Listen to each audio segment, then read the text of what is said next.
começaram as convenções partidárias que escolhem os candidatos para as eleições de 5 de outubro, quando cerca de 142 milhões de eleitores serão chamados a exercer sua obrigação nas urnas eletrônicas. Dia 12 do mês que vem, já estará liberada a campanha eleitoral. É o maior acontecimento político do ano, a preparação para escolher presidente, governadores, deputados e senadores.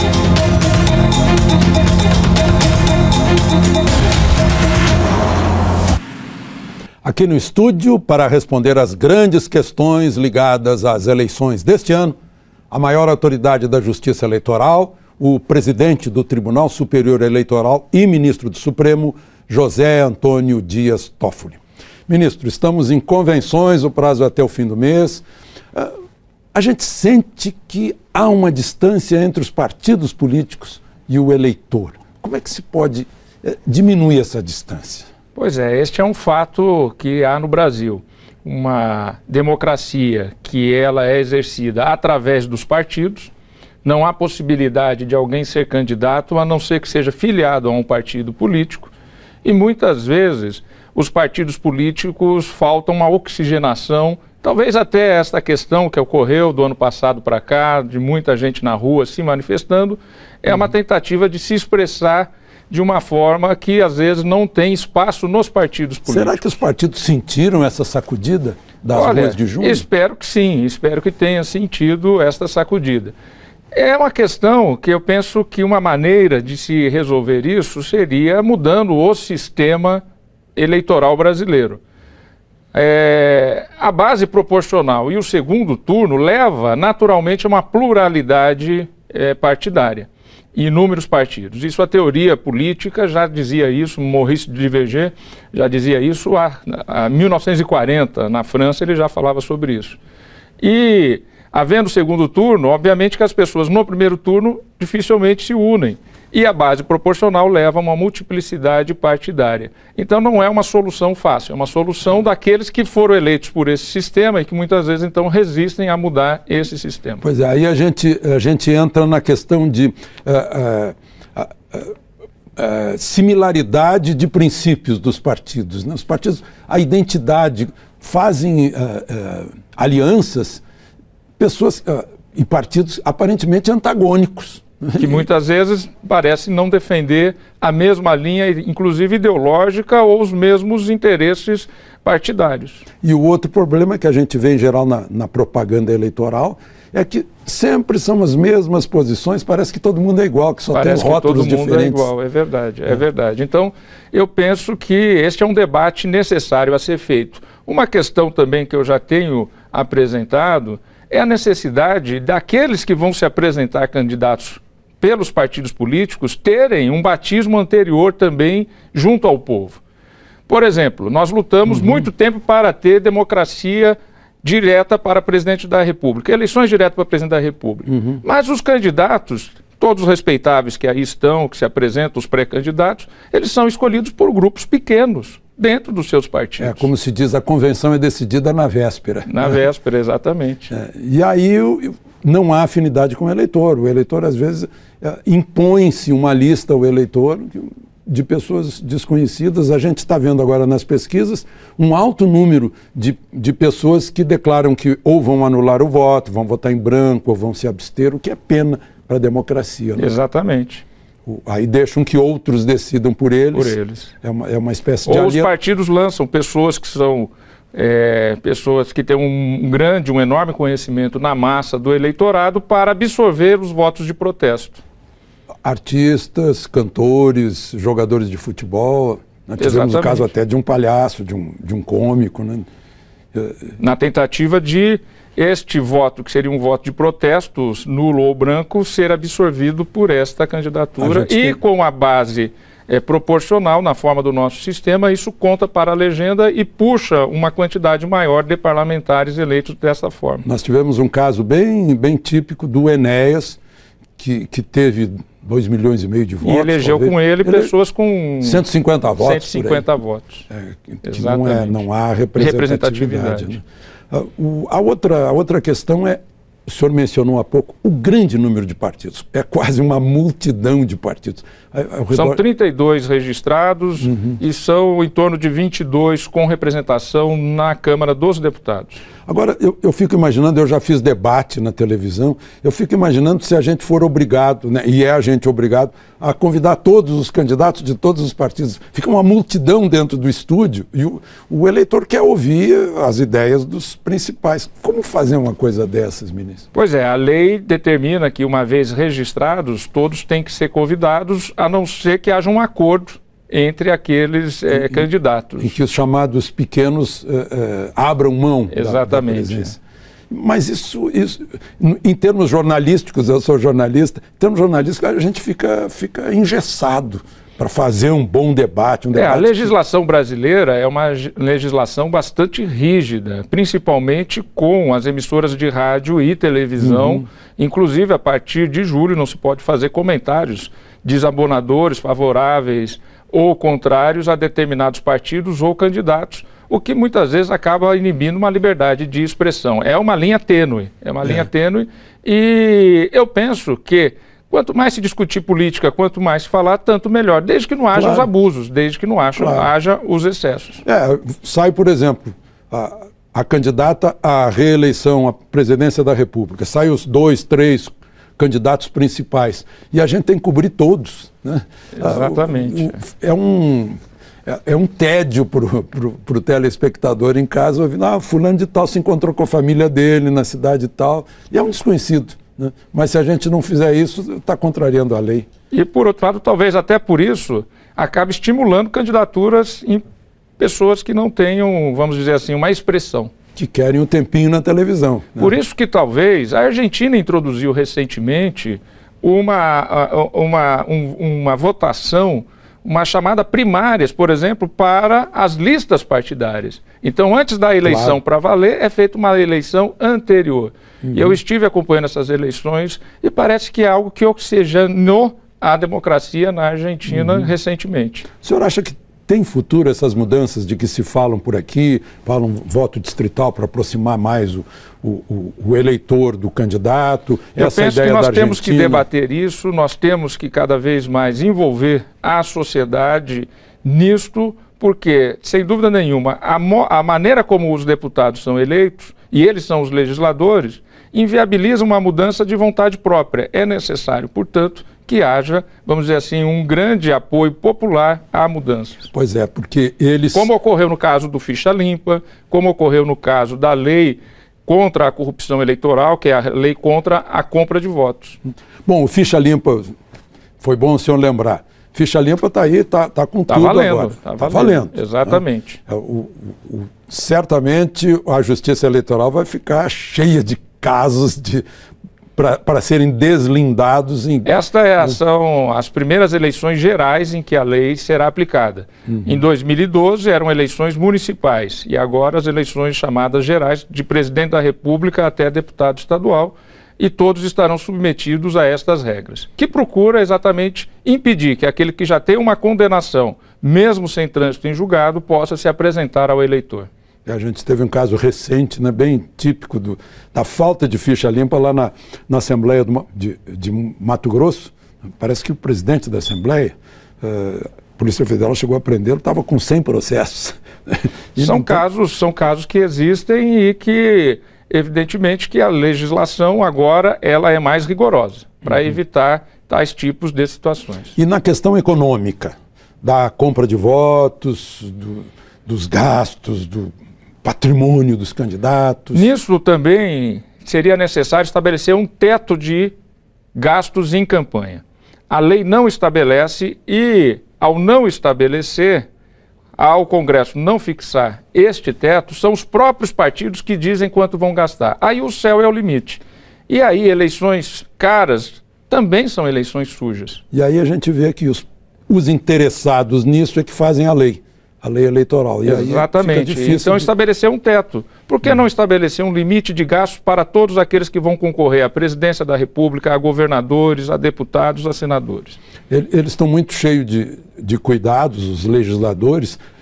às vezes se queixam de que a justiça se intromete a legislar em vez de julgar, né? Em casos assim, às vezes está saltando aos olhos que é um excesso de gastos, mas como não há teto... Não há teto, como apurar o abuso? Fica muito difícil. Ministro, eu há pouco falei de os interessados legislam. O senhor foi, durante um tempo, advogado do PT em eleições. Agora, sim, o senhor vai presidir um tribunal que o senhor pode dar o voto de Minerva, em algum caso que envolva o PT. Qual vai ser a sua posição a respeito? Agora, eu gostaria de ouvir a sua resposta. Logo depois dos comerciais, a gente já volta. Voltamos a falar sobre as eleições deste ano com o presidente da Justiça Eleitoral, o ministro Dias Toffoli. Ministro, eu perguntava para o senhor que, tendo sido advogado do PT em eleições, como o senhor se sentiria, por acaso se sentiria impedido de dar um voto de Minerva em algum caso envolvendo o PT lá na Justiça Eleitoral? Desde que eu fui escolhido para o Supremo em 2009, submetido ao Senado, lá no Senado eu virei a página e disse isso aos senadores. Inclusive, naquela época, os senadores de oposição ao governo do qual eu participei, todos, a grande maioria, votaram em mim. Tive o apoio do líder do Democratas, José Agripino, o senador José Agripino, do líder, publicamente, o apoio do líder do PSDB, Arthur Virgílio. E, desde então, o PT e a minha vida passada, quando eu era advogado, são páginas viradas. Então, para o senhor... A neutralidade em relação a PT, PSDB, total, DEM, seja lá o que for. Desde então. E os meus votos, a minha maneira de ser tem demonstrado isso. A minha participação, por exemplo, na Ação Penal 470, em que cheguei a condenar pessoas que integram o PT. Ministro, eu renovei meu título de eleitor botando lá os dedos, agora a identificação biométrica, né? Isso é mais um passo na segurança de que o eleitor que se apresenta, ele só votará uma única vez. Ele não poderá se apresentar passando-se por uma outra pessoa, porque a identificação é física.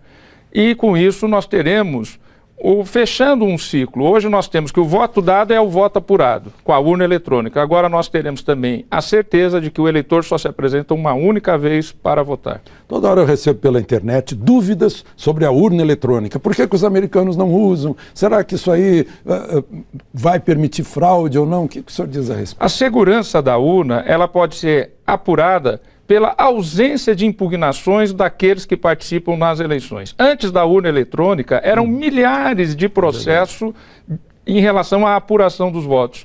Depois que a urna foi introduzida, todos os partidos aplaudem. Ministro, dia 12 de julho abre a campanha eleitoral. Antes disso, o que é a campanha? Não, 6 de julho. 6 de julho. 6 de julho. 6 de julho. Antes disso, então está faltando menos de um mês, né? Sim, eu confundi com 12, que é a abertura da Copa, não a abertura da campanha. Ministro, o que é campanha antecipada? Pois é, eu tenho uma posição como juiz no sentido de que campanha antecipada é aquela que a pessoa diz: olha, eu vou ser candidato, eu quero que você vote em mim. Ou seja, que seja uma campanha explícita. O debate político, as discussões, as reuniões, as viagens que os ditos pré-candidatos fazem, até para serem escolhidos dentro dos seus partidos, sem essa expressão massiva de pedido de votos, eu entendo que não pode ser considerada pré-campanha, senão estaria se tolhendo a liberdade de participação política e atividade política. Inclusive, quando há reeleição, em que alguém está no exercício do cargo e tem uma visibilidade maior, natural, uma visibilidade maior, teriam um benefício, porque aqueles que querem concorrer com essa pessoa não poderiam ter uma atividade de viajar o país, de se apresentar, de se conhecer, mas, com isso, então, poder ter uma inserção maior. Eu acho que campanha antecipada é uma campanha com pedido expresso de voto. O senhor tentou, mas parece que a maioria não deixou passar, que o Ministério Público Eleitoral tivesse de ter autorização expressa do tribunal para realizar uma investigação. Toda investigação criminal, ela é submetida à justiça, não só na matéria eleitoral, mas em qualquer matéria criminal. O juiz supervisiona o inquérito. Quer dizer que tem que passar pelo juiz de qualquer maneira. Tem que passar pelo juiz de qualquer maneira. Agora, uma outra questão, o programa dos partidos, a gente já falou nisso, mas eu gostaria de insistir, porque doutrina e ideologia são coisas raras na programação dos partidos, que é muito assim, com base na propaganda, como se estivesse vendendo sabonete. O senhor tem essa impressão também? É a ditadura dos marqueteiros, né? Que passaram então a dominar com pesquisas qualitativas a linha em que o candidato tem que seguir para poder obter mais votos. Isso faz parte do marketing eleitoral e muitas vezes com isso, como todas as campanhas têm marqueteiros que fazem esse tipo de pesquisa, parece que todo mundo começa a falar a mesma língua. A gente fala em marketing, tem o telemarketing também, das pessoas que ligam, e tem as redes sociais agora que vão ser usadas abundantemente, sem dúvida. Qual é a posição? Em relação ao telemarketing, que é aquela ligação que a pessoa recebe em casa, gravada, não é uma ligação, vamos dizer, humana, é uma máquina ligando, isso o Tribunal Superior vetou. Vetou com base exatamente a invasão da privacidade da pessoa prevista na Constituição, que veda esta invasão.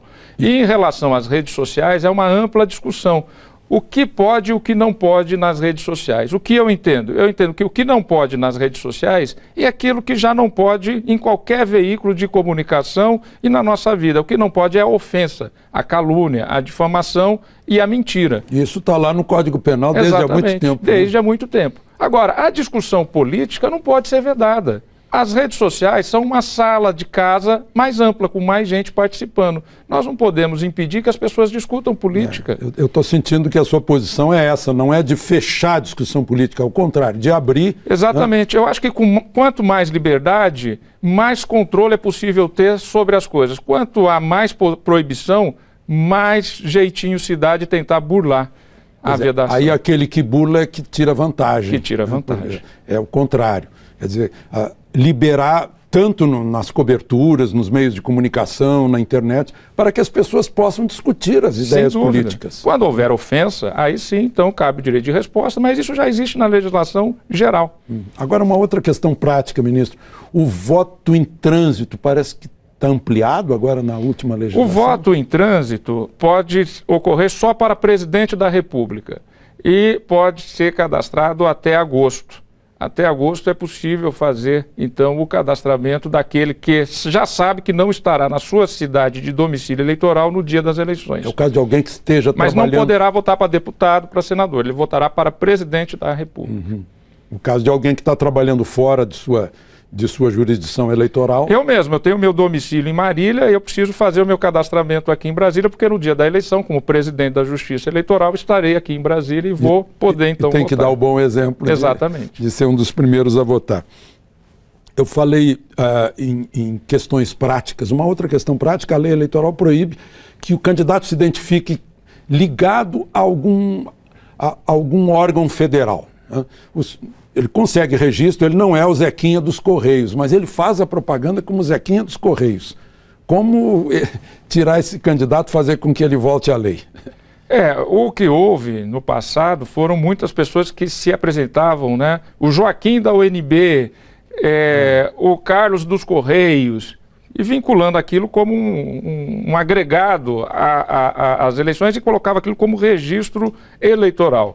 Passou-se, em razão da jurisprudência que se formou, vetando isto, a impedir este tipo de registro. Agora, a propaganda depende também da fiscalização dos opositores e do Ministério Público trazer isso à Justiça para, então, coibir esta propaganda que também deve ser, então, considerada como incorreta.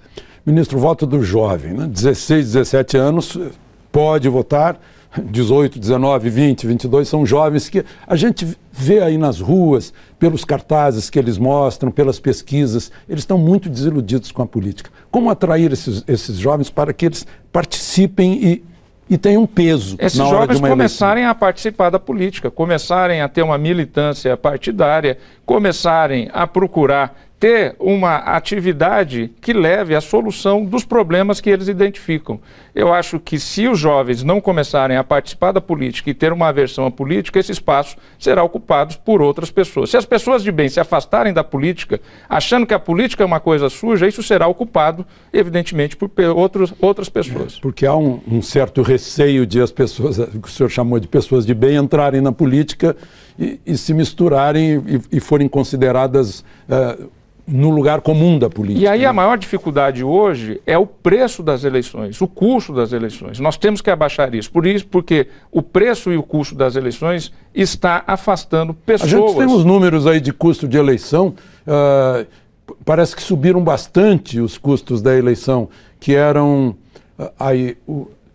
segundo o Instituto de Pesquisa, 2002, o número 798 milhões, 2012, já 4 bilhões e 600 mil. Olha que espanto, 471% de aumento em 10 anos. Isso afasta pessoas que avaliam. Eu não vou correr o chapéu e me comprometer com empresas, com setores econômicos, porque eu quero ter liberdade para defender a minha vontade ideológica. E com esses custos, evidentemente que isso acaba afastando pessoas. Daí a necessidade de se estabelecer teto de gasto para as campanhas eleitorais. Fora o financiamento de campanha, e o pior é que não se chega a um acordo sobre isso, e mais ainda, muita coisa de corrupção é para ir lá na caixinha da futura campanha, né? Pois é, nós temos que repensar essa maneira de financiar, não campanhas, eu digo, é financiar a democracia. Quem financia a democracia no Brasil? Quanto mais ela for financiada pelo povo, mais e com tetos de gasto, mais limpa será a nossa democracia. E democracia não tem preço, né, ministro? Não tem preço. Muito obrigado. Se você gostou do programa e quiser fazer alguma crítica ou sugestão, entre em contato conosco pela Central de Atendimento ao Telespectador no telefone 4002-2884 ou pela internet no endereço falecomaglobonews.com.br. Na próxima semana, outro tema de interesse nacional. De Brasília, Alexandre Garcia.